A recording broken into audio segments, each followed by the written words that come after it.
Let's start.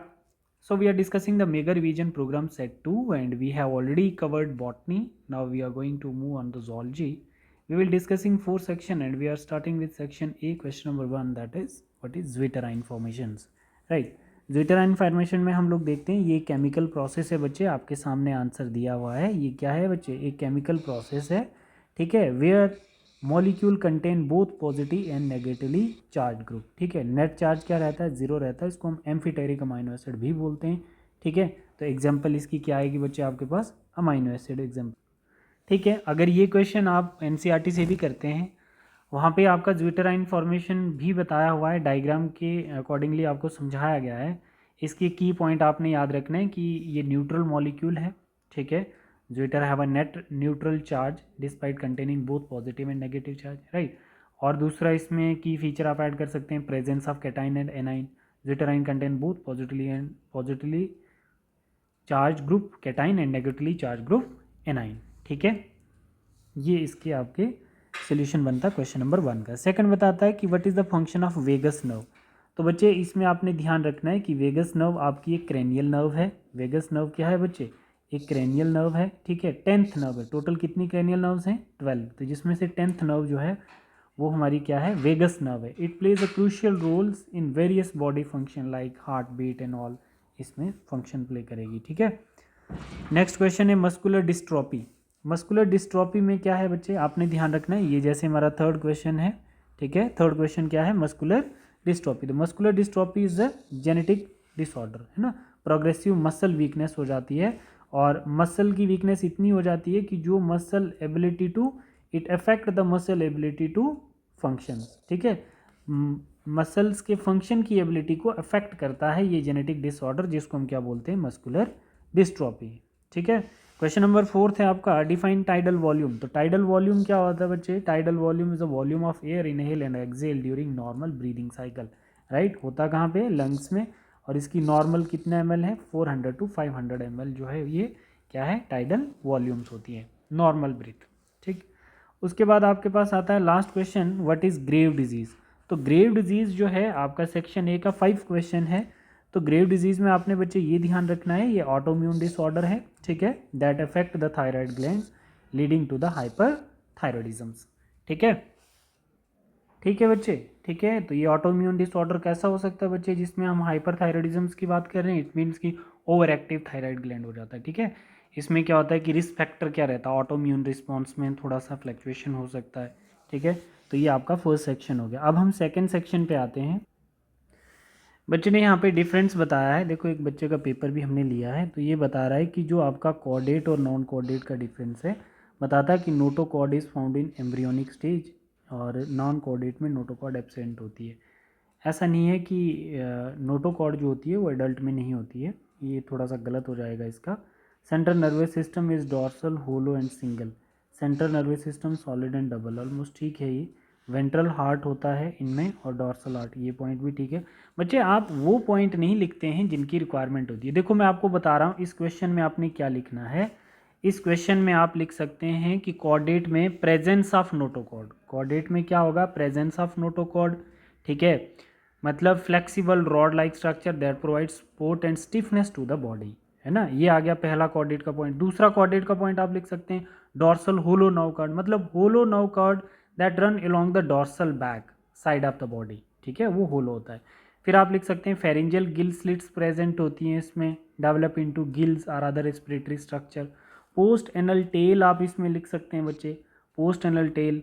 Example human, fish, amphibian, reptile, birds and mammals, ये chordates की example हैं. Clear है बच्चे, आप अपना नोटबुक पेन लेके ये लिख सकते हैं. ठीक है, अब यहाँ पे जैसे आपके पास आ जाता है नॉन कॉर्डेट में, तो नॉन कॉर्डेट में absence of notochord, no dorsal hollow nerve cord, no pharyngeal slits, no post anal tail. Example क्या आ जाएगा बच्चे इसमें, इंसेक्ट आ जाएगा आपका, इंसेक्ट आ जाएगा. और क्या आ सकता है इसमें, आर्किनाइड, क्रस्टेशियन, मोलस्क, मोलस्क आ जाएगा, अकाइनोडर्मेटा आ जाएगा. ठीक है बच्चे, फ्लैटवर्म आ जाएंगे. तो ये सब आपको एग्जाम्पल अच्छे से याद करनी है. क्वेश्चन नंबर नेक्स्ट हम लोग मूव कर रहे हैं, डिफाइन रिब्स. रिब्स क्या होती हैं बच्चे. बच्चे ये जो क्वेश्चन है आपका सेक्शन 2 का क्वेश्चन नंबर 7, इसको आप कैसे करेंगे. रिब्स क्या होती हैं बेटा, आपको ध्यान रखना है कि एक कर्व्ड बोन होती हैं that protect the heart and lungs. ठीक है। दूसरा, रिब्स कितने टाइप की होती हैं? True ribs, false ribs and floating ribs. तो आपको पता होना चाहिए रिब्स हमारे पास कितनी होती हैं बच्चे? 12 पेयर होती हैं। कितनी होती हैं? 12 पेयर होती हैं। तो अब इसमें से 12 पेयर होती हैं हमारे पास रिब्स। ठीक है। तो इसमें से हमारे पास ट्रू रिब्स कितनी होती हैं? 1 to 7। फॉल्स कितनी होती है? 8 to 10। और फ्लोटिंग कितनी होती है? 11th and 12th। ठीक है। फर्स्ट 7 जो होती है डायरेक्टली अटैच्ड होती है किसके साथ? स्टर्नम बोन होती है। किसके साथ अटैच होती है? ये एक स्टर्नम बोन है, इसके साथ अटैच है। ऐसे करके कर्व लाइक स्ट्रक्चर होता है इनका। ठीक है। ये कर्व लाइक स्ट्रक्चर है। ठीक। फिर उसके बाद 8 10, 8 to 10 जो है attach to the 7th rib cage. Rib cage क्या होता है बच्चे? कुछ रिब्स प्लस स्टर्नम बोन, उसको रिब केज बोला जाता है। ठीक है। तो 8th और 10th जो होती हैं ये रिब्स और आपके स्टर्नम बोन के साथ भी अटैच्ड होती हैं। ये स्टर्नम है, ये स्टर्नम है, और ये आपकी रिब्स होती है। रिब्स और स्टर्नम दोनों के साथ कौन जुड़ी है? 8 to 10। और फ्लोटिंग रिब्स 11th और 12th होती है, ये किसी से भी अटैच नहीं होती है, ना ही तो स्टर्नम और ना ही कैटिलेज, इसीलिए इसको फ्लोटिंग रिब्स बोला गया। ठीक है बेटा, ये क्लियर हो गया। उस बच्चे की शीट से नहीं करेंगे, ये यहाँ से आंसर करेंगे। ठीक है। क्वेश्चन नंबर 8 जो है अब देख लेते हैं बच्चे। इसमें इसको अगर मार्क्स देने हैं तो 2 में से इसको एक ही नंबर मिल सकता है। और फिर उसके बाद आपका ये रिब्स वाला जो है ये इसका ठीक है ऑलमोस्ट, बट लेंथ बहुत कम दी है। ठीक है ऑलमोस्ट, इसमें इसको हम लोग 2 नंबर दे सकते हैं, एक बार आप पढ़ लेना, बट ये फिर भी ठीक लिखा है इसने। ठीक है। अब हमारे पास क्वेश्चन आता है डिस्कस साइनेप्सिस विद डायग्राम्स। तो साइनेप्सिस की डायग्राम्स आप लोग बहुत अच्छे से देख लेना। ये जो इतना सा पार्ट आप लोगों को दिख रहा है, ये जो मैं रेड कलर से बना रहा हूँ, ये एक्सॉन एंडिंग भी बोल सकते हैं हम इसको। ठीक है। और ये दूसरे यहाँ पे ये जो आप देख रहे हो बच्चे, तो ये दूसरे न्यूरॉन के डेंड्राइट वाला पार्ट हो सकता है। ठीक है बच्चे। तो इसको हम क्या बोल सकते हैं बेटा? ये प्री साइनेप्टिक है, ये अंदर वाला प्री साइनेप्टिक आ गया। और ये जो बीच वाला है पार्ट, उसको हम सिनेप्टिक क्लिफ्ट बोलते हैं। और ये वाला पार्ट जो होता है इसको हम पोस्ट साइनेप्टिक बोलते हैं। ठीक है बच्चे। तो यहाँ पर ये जो पार्ट है आपका, ये पोस्ट साइनेप्टिक क्लिफ्ट है। और आपका ये वाला जो पार्ट है ये प्री साइनेप्टिक क्लिफ्ट है। और इसके बीच में इसको हम सिनेप्टिक क्लिफ्ट बोलते हैं। ठीक है बच्चे, ये सिनेप्टिक वेजिकल्स होते हैं इसमें, है ना। तो ये रिसेप्टर किस पे प्रेजेंट होंगे बच्चे? ये सिनेप्टिक क्लिफ्ट सेंटर वाला, ये प्री साइनेप्टिक, ये पोस्ट सिनेप्टिक। और ये सिनेप्टिक वेजिकल आपके प्री सिनेप्टिक वेजिकल्स पे प्रेजेंट होगा। जो प्री सिनेप्टिक क्लिफ्ट होगा उसमें क्या होंगे? सिनेप्टिक वेजिकल, ये फ्यूज़ होकर यहाँ पे आएंगे। इसमें से न्यूरो रिलीज होकर वो क्या मैसेज ट्रांसमिट कर देंगे रिसेप्टर जिसके ऊपर प्रेजेंट होंगे। और रिसेप्टर किस में? पोस्ट सिनेप्टिक क्लिफ्ट में। तो ठीक है, इसको थोड़ा सा अच्छे से आप एनसीईआरटी से लिख सकते हैं। ठीक है, एनसीईआरटी की डायग्राम करना। ठीक है। क्वेश्चन नंबर 9 है हमारे पास, write short note on Addison disease. Addison disease क्या है? Under production of hormones, under production of hormones by adrenal cortex. ठीक है। Carbohydrate metabolism. ठीक है बच्चे, इसमें इसको हम एक नंबर से भी कम ही देंगे। ठीक है, 2 नंबर का क्वेश्चन है तो इसमें इसको आधा ही नंबर मिलेगा। ठीक है, क्योंकि इसका एग्जैक्ट आंसर क्या है बेटा? एडिसन डिजीज क्या होती है? एक रेयर एंडोक्राइन डिसऑर्डर होता है बच्चे। ठीक है, जहां पर adrenal gland does not produce enough cortisol and aldosterone hormone, उसको हम एडिसन डिजीज कहते हैं। ठीक है बच्चे। काज क्या होता है? Damage to adrenal gland, autoimmune disorder, infection like tuberculosis हो सकती है, और जेनेटिक डिसऑर्डर। ठीक है, तो सभी बच्चे अच्छे से वीडियो देख के ये क्वेश्चन का आंसर लिख सकते हैं। ठीक है, ये इसने गलत लिखा है यहाँ पर। ठीक है, symptoms fatigue, weight loss, low blood pressure, nausea, vomiting, darkening of skins like, ऐसे आपको देखने को मिलते हैं। क्वेश्चन नंबर 10 जो है बच्चे, क्वेश्चन नंबर 10 में पूछा था राइट शॉर्ट नोट ऑन मेटामेरिज्म्स। आप लोग यहाँ से देखेंगे एग्जैक्ट आंसर इसका ये है। मेटामेरिज्म्स क्या होता है बेटा? मेटामेरिज्म्स होता है एक रिपीटिंग, मतलब किसी भी ऑर्गेनिजम्स की बॉडी पे जो रिपीटिंग पार्ट होते हैं या सेगमेंट होते हैं, each with similar structure and function, सबका सेम फंक्शन हो और सेम स्ट्रक्चर दिखे, उसी को हम उस repetition, this repetition of body part is known as metamerism, उसको हम लोग मेटामेरिज्म कहते हैं। जैसे आप लोग देखते भी हैं बच्चे, ऐसे करके आपके पास स्ट्रक्चर बना होता है, ये हमारे पास अर्थफॉर्म का स्ट्रक्चर होता है, ऐसे करके इनको हम लोग क्या बोलते हैं? एक को मेटामेयर बोलते हैं और मल्टीपल को हम लोग क्या बोलते हैं? मेटामेरिज्म्स बोलते हैं। आपको अर्थवर्म में दिखेगा, लीच में दिखेगा, इंसेक्ट में दिखेगा। तो बच्चा आप बोलोगे इंसेक्ट तो आर्थ्रोपोडा में आते हैं, नहीं। जैसे बीटल्स, बटरफ्लाई, ये भी तो इंसेक्ट ही है ना बच्चे। तो ये किस में आए? इनमें भी आपको क्या देखने को मिलेगा? इनमें आप लोगों को क्या देखने को मिलेगा बच्चे, मेटामेरिज्म सेगमेंटेशन देखने को मिलती है। ठीक है बच्चे, ठीक है। Repeating segment are metamere, similar structure and function in each segment, allow for flexibility, movement and specialisation of body parts. ये बी पार्ट हो गया आपका। अब हम लोग सी सेक्शन में चलते हैं, डिस्क्राइब न्यूक्लिक एसिड। बच्चे क्वेश्चन में पूछा है न्यूक्लिक एसिड क्या होता है, right short note on nucleic acid, यही क्वेश्चन है ना आपका, क्वेश्चन नंबर 11। तो सबसे पहले आप लोग देखिए, nucleic acid are the complex biomolecule that store and transmit genetic information. ठीक है, डीएनए और आरएनए को हम लोग न्यूक्लिक एसिड बोलते हैं, है ना। तो आप बोल सकते हैं कि DNA contain genetic instruction for development and function, RNA involve in protein synthesis, regulation and transmission of genetic information. जो भी डीएनए की इन्फॉर्मेशन होती है वो आरएनए पे आती है और आरएनए से प्रोटीन में इन्फॉर्मेशन को सेंड किया जाता है और प्रोटीन फिर करैक्टर को एक्सप्रेस करती है। ठीक है, स्ट्रक्चर कैसा होगा, nucleotide, sugar, phosphate and nitrogenous base, तीन कंपोनेंट से मिलेगा न्यूक्लियोटाइड। और न्यूक्लियोटाइड की एक लंबी चेन जिसको हम क्या बोलेंगे, पॉलीन्यूक्लियोटाइड चेन, और दो चेन मिलके डबल हेलिकल स्ट्रक्चर डीएनए का बनाएंगे और सिंगल चेन से आरएनए बनेगा। ठीक है बेटा, तो फंक्शन क्या होता है इसका, genetic information storage and transmissions. ठीक है, प्रोटीन सिंथेसिस आरएनए करता है, रेगुलेशन एंड जीन एक्सप्रेशन तो भी डीएनए करेगा, replication and repair of DNA. ठीक है, तो ये है हमारा जेनेटिक मटेरियल वाला क्वेश्चन। ठीक है बच्चे, क्वेश्चन नंबर 12 का सोल्यूशन है, देखो आप यहाँ पे बता रहा है कि this statement is referring to the fact that all vertebrates have notochord, सभी वर्टिब्रेट्स में नोटोकॉर्ड होती है, flexible rod like structure during embryonic development which is a characteristic feature of chordate. ठीक है, however not all chordates are vertebrate, not all chordates, सभी chordates में vertebrate नहीं होती है। Some chordate like tunicates, lancelet means, ये lancelet किसी amphioxus को लेंसलेट बोला जाता है, मतलब हमने देखा था ना कि कॉर्डेट्स की भी तीन हो, यूरोकॉर्डेट एंड सेफेलोकॉर्डेट। सेफेलोकॉर्डेट की एग्जांपल लेंसलेट और यूरोकॉर्डेट की ट्यूनिकेट्स। इनमें क्या होती है, थोड़े टाइम के लिए have a notochord but do not have a vertebral column, इनमें नोटोकॉर्ड होती है बट वर्टिब्रल कॉलम नहीं रिप्लेस हो पाती है। ठीक है, तो ये बड़ा क्लेवर स्टेटमेंट है।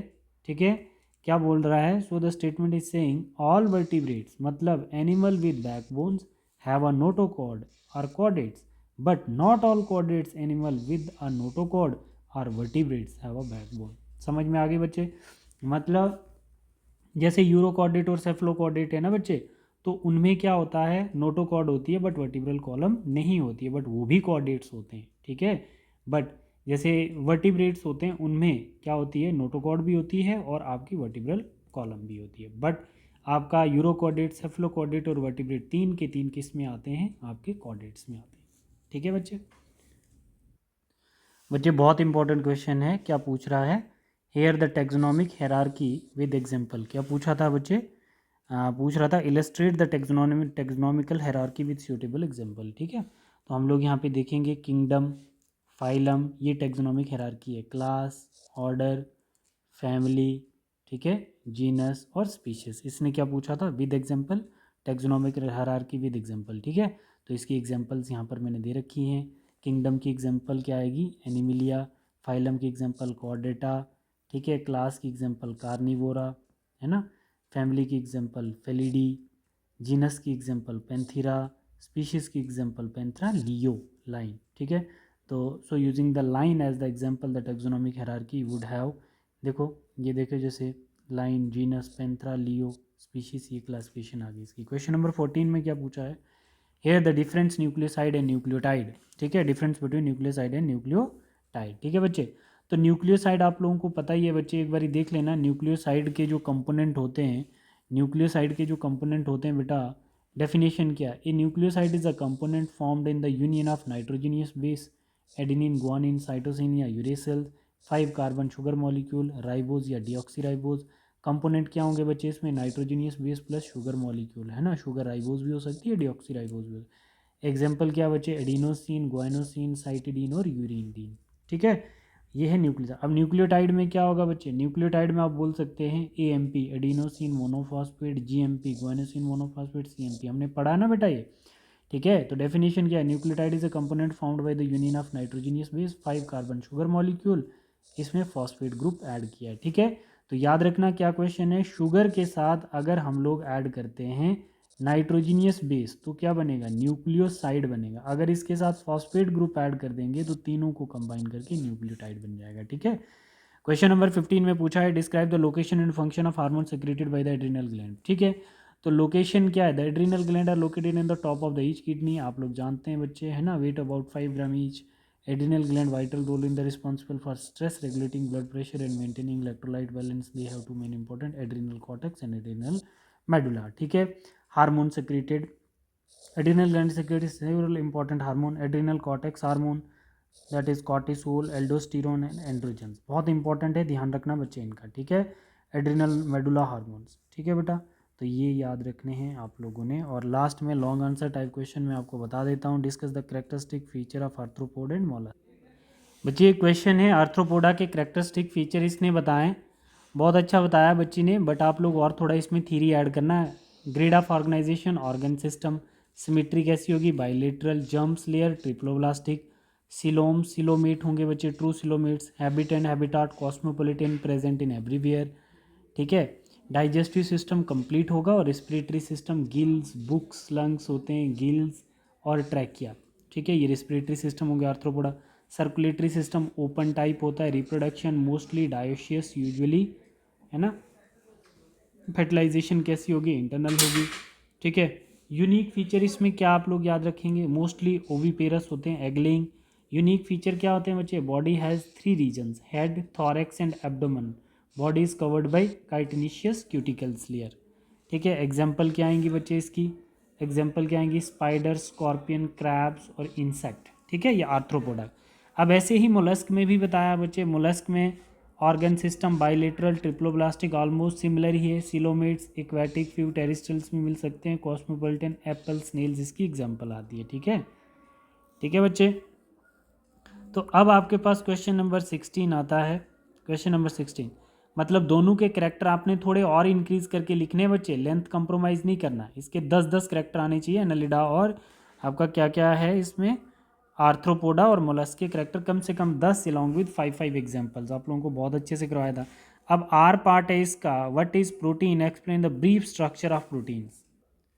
बच्चे प्रोटीन की डेफिनेशन है, ठीक है बच्चे, प्राइमरी स्ट्रक्चर, सेकेंडरी स्ट्रक्चर और टर्शरी और क्वाटनरी, 4 स्ट्रक्चर आप एक्सप्लेन करेंगे। सभी बच्चे ध्यान से सुनेंगे कि प्राइमरी प्रोटीन एक कॉम्प्लेक्स बायोमोलिक्यूल है जो अमीनो एसिड से बना होता है। They perform wide range of function in living organism including building and repairing of tissue, producing enzyme, hormones, maintaining cellular structure and function, regulating gene expression, response to stimuli, ये protein के function होते हैं। ठीक है, अब structure कैसा होता है बच्चे इसका, प्राइमरी, सेकेंडरी, टर्शरी और क्वाटनरी स्ट्रक्चर होते हैं। ठीक है बच्चे, तो प्राइमरी स्ट्रक्चर है sequence of amino acid linked with peptide bond. Secondary structure कैसा है बच्चे, जो सेकेंडरी स्ट्रक्चर है, the secondary structure is formed by the hydrogen bonding in polypeptide chain, है ना। Local arrangement of amino acid such as alpha helicase and beta sheet, तो इसने diagram में भी बताया alpha helicase and beta sheet.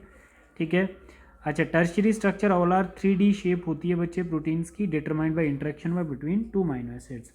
ठीक है, interactions overall 3D shape of the proteins determined by interaction between amino acid. Quaternary में arrangement of multiple polypeptide chain subunit in a proteins, जिसमें alpha beta आप show करते हैं। ठीक है, तो this is all about your complete set 3 discussion along with paper 1 and paper 2. Thank you beta.